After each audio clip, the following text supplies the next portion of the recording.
Ustadz, saya punya sepeda motor, dibeli dengan cara cicil lewat leasing. Sekarang sudah lunas. Bagaimana motor saya itu Pak Ustadz? Apakah tetap riba walau sudah lunas?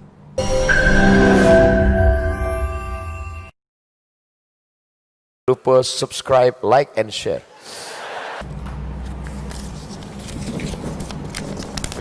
Dari Ibu Nadia. Assalamualaikum Ustaz. Waalaikumsalam warahmatullahi wabarakatuh. Bagaimana menurut Ustaz tentang giveaway, bagi-bagi hadiah lewat media sosial? Apakah boleh menerima hadiah giveaway? Pertanyaannya tak lengkap. Saya mau pengetahuan secara umum, baru saya bisa jawab. Saya tak mengikuti. Jadi kalau dia masuk kategori judi, baru haram. Judi itu begini. Judi itu begini. Ada orang ngumpulin uang, daftar, register,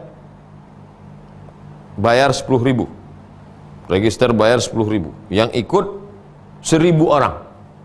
Kalau register bayar sekali klik 1.000 orang, kemudian yang daftar 1.000 orang bayar 10.000, berarti terkumpul duit 10 juta. Terkumpul duit 10 juta. Lalu kemudian diadakan perlombaan, atau diadakan goncang nama, atau diadakan tahapalah namanya bentuk judi. Nanti yang menang dapat 5 juta, yang 5 juta masuk ke panitia. Itu judi, haram. Cuman kalau pakai komputer gayanya canggih, mungkin nembak-nembak musuh dulu. Nah, jadi ini kalau seperti itu masuk kategori judi. Kalau yang tidak pakai internet, anak-anak muda ngumpul, buka pendaftaran, bayar 100.000, 100.000, kumpul 10 orang, 10 juta. Nah, lomba mancing, yang menang dapat 5 juta. Terkumpul duit 10 juta, yang menang dapat 5 juta. Semualah pasang pancing. Ikannya 1 ekor, kenyang pula.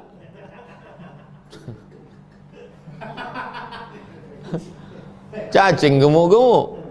Lari-lari lah ikan tuh nengok. Kasihan. Akhirnya salah satu tuh ditariknya gini, pancing tuh tersangkut.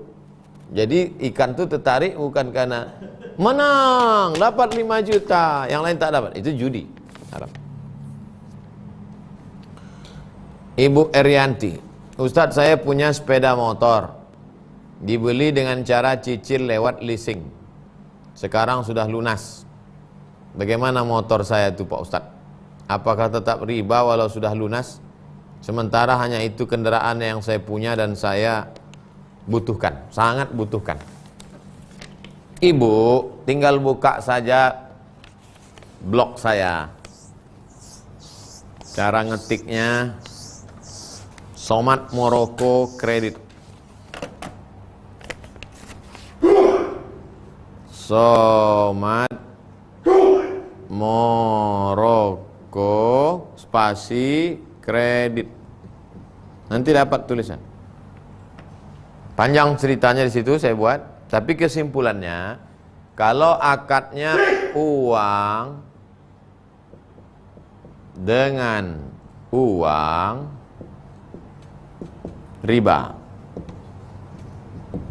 Tapi kalau uang dengan barang, tidak riba. Uang dengan uang, barang. Uang dengan uang, riba.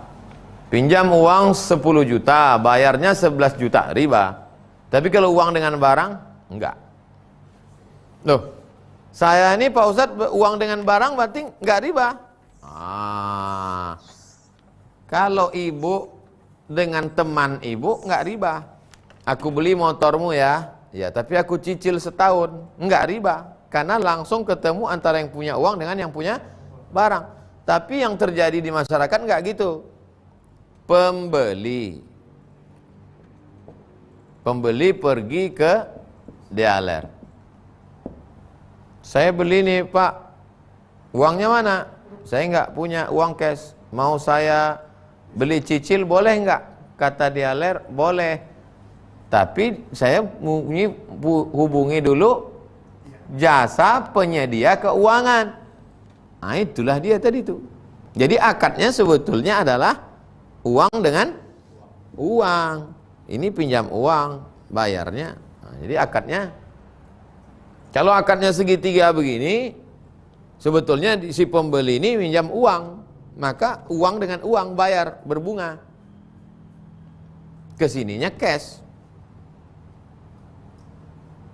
Tapi kalau langsung pembeli, langsung dengan penjual, akadnya uang dengan barang, maka tidak riba.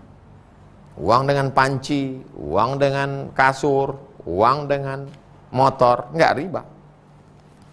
Lihat lengkap dalam tulisan saya. Begitu Ibu Erianti. Jadi Pak Ustadz, yang udah terjadi ini gimana Pak Ustadz? Banyak-banyak beristighfar aja lah. Sambil bawa motor digas. Astaghfirullah. Mudah-mudahan Allah Ta'ala mengampuni segala silap salah. Jadi nggak usah ibu jual. Ibu perlu kebutuhan, nggak usah dijual. Mudah-mudahan Allah mengampuni. 3, Ibu Puput. Ustadz, saya ingin diajak menikah oleh pemuda, tapi dia jujur kalau dia mengidap penyakit HIV. Bagaimana saya harus bersikap Pak Ustadz? Penyakit HIV itu menular melalui hubungan seksual. Bagaimana ibu mau berhubungan seksual, mau punya anak sama dia kalau dia kena HIV? Kemudian sampai sekarang belum ada obatnya. Oleh sedangkan tujuan dari pernikahan adalah mau punya anak soleh. Mesti hubungan, bukan bisa dikirim pakai bluetooth. Kecuali ibu mau menikah sama dia hanya untuk berbakti saja. Misalnya Ibu Puput umur sudah 45, janda, anak sudah besar. Nikah hanya kasihan aja sama dia, mau beramal soleh. Aku nikah sama kau cuma untuk merawatmu saja. Kita tak ada hubungan, kita serumah, tapi hanya untuk merawatmu sampai malaikat maut datang aja. Nah, itu beda. Tapi kalau niatnya mau berumah tangga, mau punya anak, maka tidak bisa Ibu Puput. Ibu punya hak. Tapi sebetulnya laki-laki meminang itu tidak langsung ke Ibu Puput, tapi ke wali ibu, ke ayah ibu, ke kakek ibu, ke abang ibu, ke adik ibu, ke abang ayah, ke adik. Mereka lah yang memutuskan. Musyawarah dengan Ibu Puput. Put, ini ada orang mau minang kamu, tapi dia kena HIV. Menurut papa gimana? Kalau menurut papa, papa kasihan.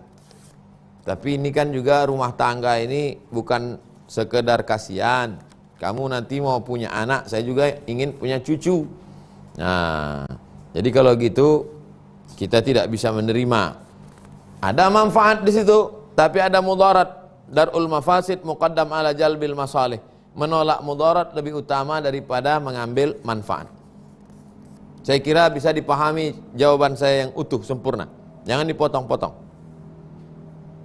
4, Ibu Anissa. Ustadz, saya seorang menantu dan mertua saya mengharamkan saya untuk menginjakkan kaki ke rumahnya. Apa yang harus saya lakukan Ustadz? Kuharamkan engkau menginjakkan kakimu ke rumahku. Itu maknanya dia marah. Substansi maknanya di situ dia marah. Bukan haram. Jangan nanti ditanya, kok nggak pernah ke rumah mertuamu? Haram. Bukan itu maksudnya.